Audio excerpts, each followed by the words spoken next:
لله رب العالمين الصلاة والسلام على خاتم النبيين وعلى آله وصحبه أجمعين أما بعد فأعوذ بالله من الشيطان الرجيم بسم الله الرحمن الرحيم قال الله تعالى في سورة آل-E-Imran الذين قالوا لإخوانهم وقعدوا لو أطاعونا ما قتلوا قل فادرءوا عن أنفسكم الموت إن كنتم صادقين. Translation: Those who said to their brothers fighting for Allah while they stayed in homes that if they had listened and obeyed us then they would not have been killed, say unto them, then avert the death from yourselves if you are truthful.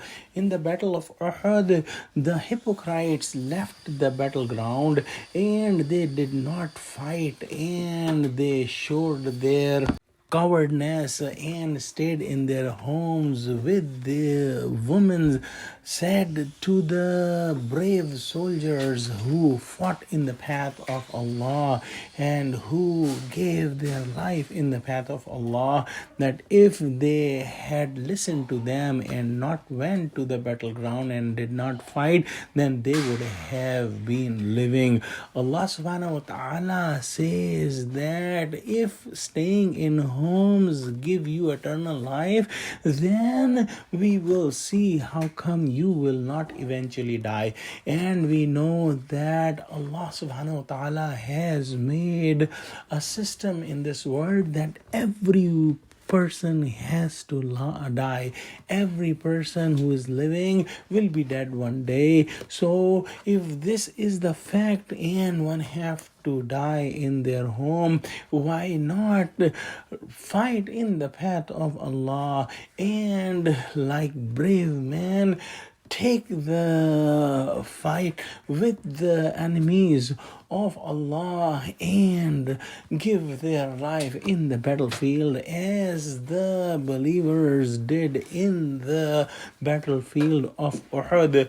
Allah subhanahu wa ta'ala explains his ayahs in great detail and makes so clear guidance that these people who were the hypocrites and were thinking that they made a good decision by not going in the battlefield, but they all died eventually in their homes.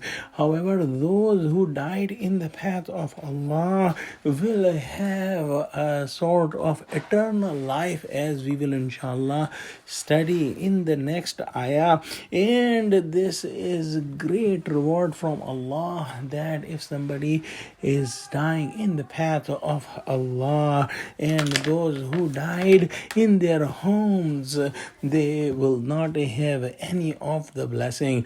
These hypocrites were one of the most unfortunate creations of Allah, that they saw the Prophet of Allah. They were invited towards the guidance by the Prophet of Allah, by the best man ever walked on the face of the earth, and they did not get the guidance even when they were preached by the best man, by the Prophet of Allah subhanahu wa ta'ala. So their misfortune cannot be compared to anyone. They were the most unfortunate people. Let's pray that Allah give us true understanding of Islam. Ameen. Wa akhiru da'wana alhamdulillahi rabbil alameen. Assalamu alaikum wa rahmatullahi wa barakatuhu.